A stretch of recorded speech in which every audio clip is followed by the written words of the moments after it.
Hello everyone, I'm Eric from Florida High Performance. Welcome back to our YouTube channel. We got a very special episode today. Now, if you've seen our channel, you've seen some of the other C8 content we've put out. You know we've built things like a twin turbo Corvette. We've done a parts shootout on a C8 Z06. We even talk about flex fuel capability on these cars. And because of the great feedback we got from you guys, we decided to put two C8s head to head. One with a Procharger, one with a Magnuson. We're gonna dive deep. We're gonna talk about the products, the installation process, the cost, the tuning process. And in the end, you'll be able to decide which one's best for you.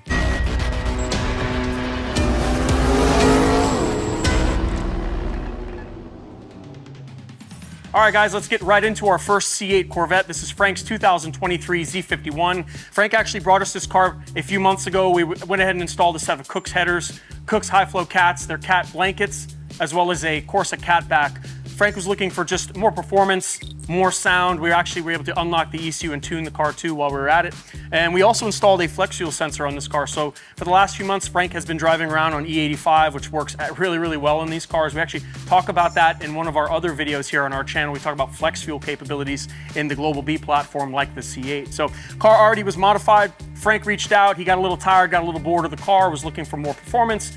We started talking about forced induction, and after sitting down with him and figuring out exactly what his budget was and what he was looking for out of the car, we felt that the Procharger was the best route for him and his goals.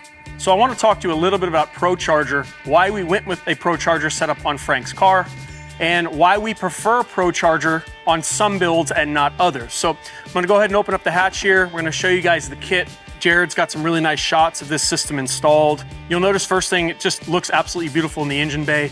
Frank actually had the cover of his manifold powder-coated red to match the exterior of the vehicle, and he opted to go with the black finish on the Procharger system itself. When you order a Procharger kit, they do give you the choice between raw, polished, right, which would be like a high polished aluminum or a black finish. So he did opt to go with the black, as I said, and I think it looks absolutely amazing. We did upgrade him to the P1X head unit. Why did we do that?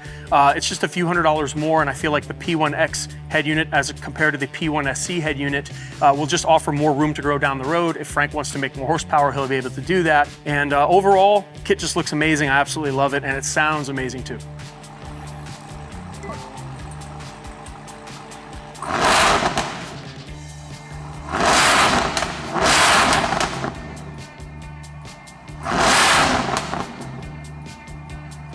Installation process is not for a novice, but I would say day and a half.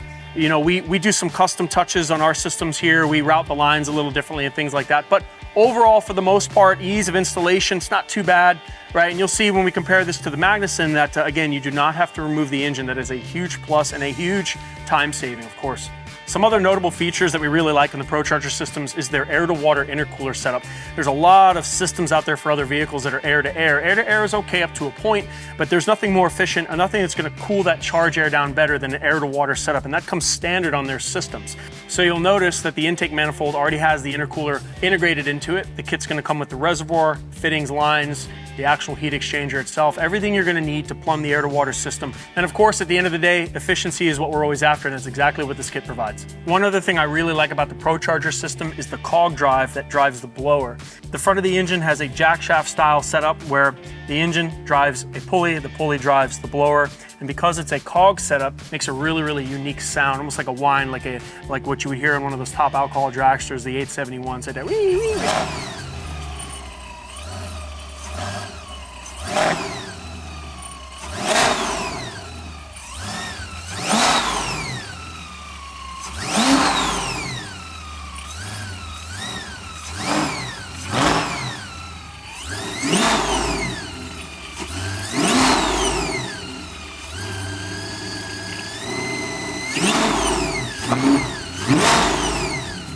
Just a really cool setup, and of course there's no belt slip with the cog setup, so again, a well thought out system, well thought out kit, just plain out works. Of course, the big question remains, what is the cost of this system? Well, it is not cheap, ladies and gentlemen, I will tell you that now. The retail cost of this setup, as you see it, the black finish, right, the air to water, the P1X upgrade, all those features that I told you about is just under $18,500. I know you may be thinking, wow, that is a ton of money. Well, when you think about what this kit comes with, right, the air to water and the larger upgraded head unit, those types of things, that's what these systems cost. So while it is not cheap, it does provide quite a bang for the buck, and you will be saving quite a bit of money on labor if you have to pay somebody to do it. As I said, the engine does not have to come out of the car. So the kit's a little expensive, but the results are awesome. And they've made it so well that a guy at his house could literally put this system in his garage. And as I always say, the Corvette tax is real on these cars, so be prepared. One thing to note on these builds when we go forced induction is they do need fuel system upgrades. We have found over the years of doing these that the low side especially starts to run out of steam after about 5,500 RPM. This vehicle was no exception, so we did go with a DSX auxiliary low side fuel system. Other than that, stock injectors, stock high pressure fuel pump, and as you will see here shortly, with that combination, we were able to make plenty of horsepower. All right, guys, so we're gonna put the graph up. Check out that power, man. Look at the power curve. 608 rear wheel horsepower, 511 foot-pounds of torque. Holy cow, man. Essentially an out-of-the-box Procharger kit at 8 pounds of boost. What I really love about these systems is that horsepower curve. I mean, the torque curve is nice and healthy as well. In fact, the torque actually starts to climb even through 4,500 RPM. It continues to climb. It's pretty impressive. But the horsepower, essentially being a centrifugal supercharger, the horsepower just continues to climb in a very straight fashion, which is always fun. So these cars, you can imagine on the street, pull like a train. And if you compare that to the baseline of 437, 422 is what this car made stock, the gains are very impressive. So again, over 600 wheel, he can drive this anywhere, anytime. Again, very, very impressive power curve for sure out of the Procharger. All right, guys, time to profile the Magnuson Supercharged C8. Yeah!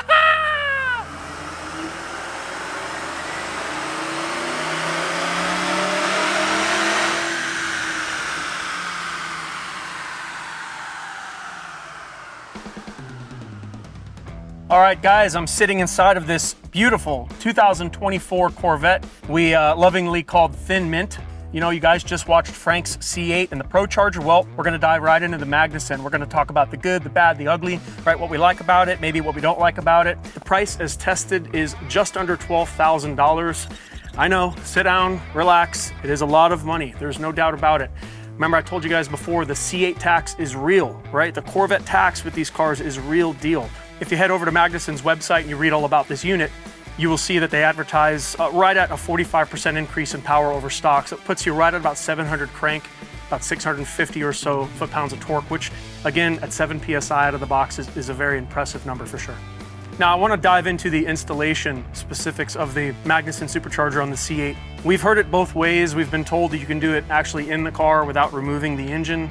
If you're a do-it-yourselfer type of person and you want to get this done in your garage, you don't have access to a lift, something like that, it can be done in the car. I don't recommend it. At Florida High Performance, we decided to drop the engine out on these installations. It gives us complete access to everything. We're not fighting and struggling trying to get belts and bolts in the right spot. And while we're at it, we also installed a set of Cook's long tube headers on here, which obviously is super easy to do. The nice part, when you drop the engine out of these cars, you have complete access to everything. So that's the time to put on headers. That's the time to maybe do a throttle body and intake upgrade, things like that. You can do all of that essentially on a cart, have it all assembled, ready to go, put everything back together, plug in a few hoses, get things hooked up, and away you go. So now one final aspect of which supercharger to decide to go with is going to be the sound, right? A lot of people ask me, well, what is the blower going to sound like? What's the supercharger going to sound like?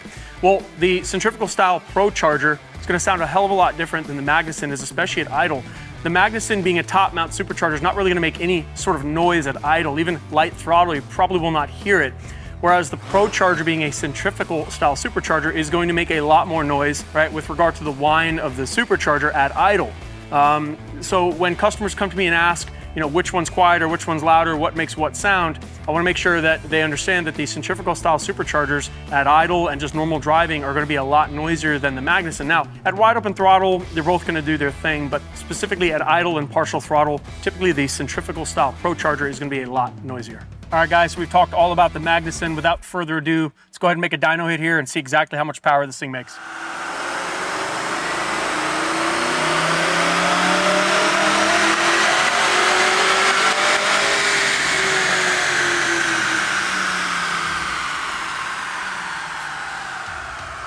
All right, guys, we just wrapped up tuning here on Thin Mint. The 2024 C8 we've equipped with a Magnuson Supercharger and a set of Cook's headers. Power is exactly what I expected it to be. Remember, these systems produce somewhere right around 6 or 7 PSI. We were just above 6 pounds of boost, and for the sake of this episode, we'll call it 6 pounds of boost. Now, baseline numbers on this car were actually pretty strong. They were on the higher end of what these typically make. 443 rear wheel horsepower, 433 foot-pounds of torque. So again, upper end of the normal baseline we would see in a C8 Corvette. Got the Magnuson on there, got the headers on there, did our thing, 93 octane, 6 pounds of boost, 566 rear wheel horsepower, 528 foot-pounds of torque. Solid numbers. My goal typically on a build like this would be somewhere around 560, 570 wheel. We're right there. Manifold air temps, intake air temps were normal for a pull like this, right around 110 degrees or so. You know, if I waited to let this car cool down and maybe did a pull in the morning, it would probably make a few more horsepower, maybe 570, 575 or so. But I want you to notice one thing here, the nice broad flat torque curve. That is very indicative of a top mount supercharger like a Magnuson. So from about 2,600 RPM or so where we start the pull all the way through to almost maybe 5,800 RPM or so, right in the meat and potatoes of the torque curve. That's what's gonna get this car moving from A to B. So it should be a blast to drive. And of course the horsepower curve, you know, nice curve all the way to almost 6,500 RPM. And again, keep in mind, stock catalytic converters, stock exhaust, all this car has is a Magnuson, right? And Cook's headers. All right, guys, so how does the Magnuson setup stack up to the Procharger setup? Well, I'm glad you asked. We're actually gonna put up two graphs. So on your screen, you will see Frank's numbers on his P1X Procharged C8, and you will see numbers on Thin Mint's Magnacharged C8. The main difference you'll see, obviously, is peak horsepower. Now, the Procharger did make 608 horsepower, so peak horsepower from about 5,600 RPM on was a lot more with the centrifugal style supercharger. But you'll notice at the low end of the curve, the Magnuson makes a lot more low-end mid-range torque.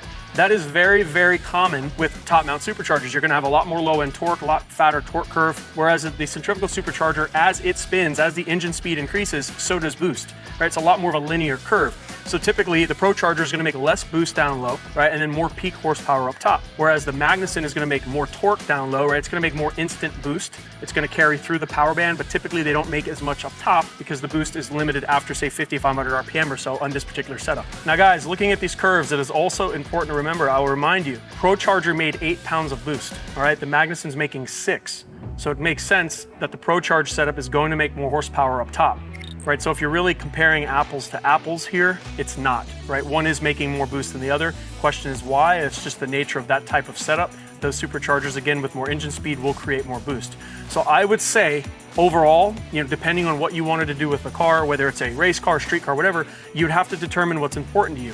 Is that peak horsepower above 5,500 RPM important to you, or is that low and mid-range torque more important to you, right? One is gonna provide more than the other.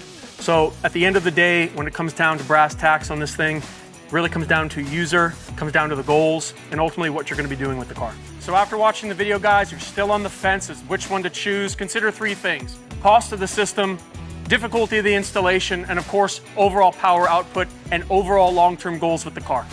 As always, make sure you like the video, subscribe to the channel, and please comment below. We'd love to hear from you. What other types of vehicles would you like us to compare? What other power adders or engine modifications would you like us to compare? We'd be happy to do it. We love your feedback, guys. We appreciate it. And as always, thanks for stopping by. We'll see you next time.